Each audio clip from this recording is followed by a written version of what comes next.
একই অবস্থা। এই যে মির্জা আব্বাস আর পাটোয়ারি তো কোনো রিক্সাওয়ালার কাছ থেকে চান্দা নেয় না, কোনো দোকান থেকে চান্দা নেয় না, ফুটপাত থেকে চান্দা নেয় না। চান্দা আব্বাসের কাজে চান্দা নেওয়া।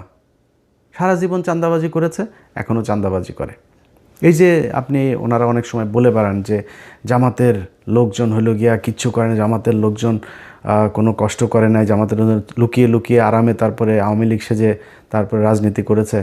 জামাতের কয়জনের ফাঁসি হয়েছে, জামাতের কতজন জেলে গিয়েছে, জামাতের কতজন রিমান্ডে গিয়েছে, জামাতের কতজন গুম হয়েছে, কতজন অঙ্গ হারিয়েছে, এটা হিসাব করতে চাইলে হিসাব করেন, তাহলে বুঝবেন যে কাদের উপরে কত নির্যাতন হয়েছে।